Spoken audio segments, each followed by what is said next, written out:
سلام، اوس هم د یوې بجې خبرونه.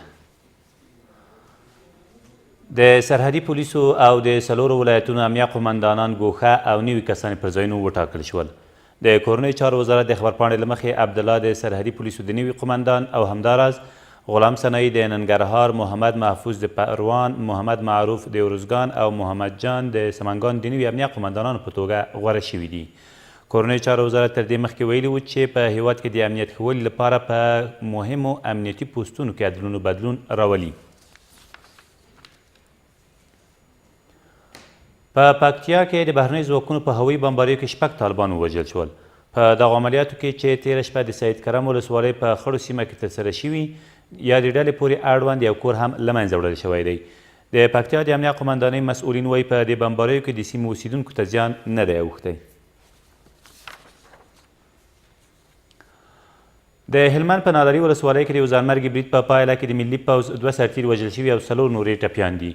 په دغه ولایت کې یوه سرچینه وایي دغه برید نن سهار د شاول په سیمه کې د 215 میوند قلو اردو د درېیمې لوا د لومړي کنډک مخې ته د یو مازدا موټر بم په وسیله ترسره شوی دی. طالبانو دغه برید مسؤلیت پر غاړه اخیستی دی. ملګري ملتونه وایي په افغانستان کې د وچکالۍ له امله د نږدې 2 میلیونه خلکو ژوند له ګواښ سره مخ دی.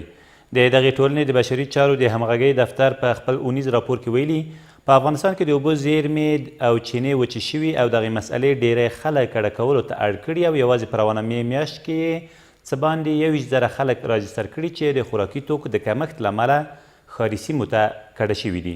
دغې ادارې ویلي چې په بیړنۍ توګه 115 میلیونه ډالر ته اړتیا لري چې د وچکالۍ ځپلو نږدې 14 لکه خلکو اړتیاوې پوره کړي.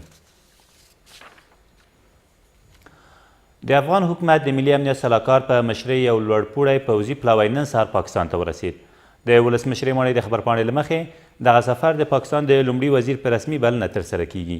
د سرچینې د معلوماتو له مخې افغان پلاوی به په دې سفر کې د پاکستان د لوی درسیز په مشرۍ د یاد هیواد له پوځي پلاوي سره د افغانستان، پاکستان او سیمې د امنیتي ستونزو په اړه بحث او خبرې وکړي. او یوه ماشومه په کندوز کې د سړي تښتونکو له منګولو وژغورل شوه. د کندوز ولایت د خبرپاڼې له مخې دغه ماشومه چې عایشه نومیږي نږدې 4 میاشتې مخکې له کندوز ښاره تښتول شوې وه او بالاخره تېره ورځ د امام صاحب ولسوالۍ له شاوخوا سیمو د تښتونکو له منګولو وژغورل شوه. په خبرپاڼه کې په دې اړه چې آیا د دغې پیښې په تړاو څوک نیول شوي او که نه څه نه دي ویل شوي. دا تر دې مهاله وروستي خبرونه، تر بیا مو الله مل.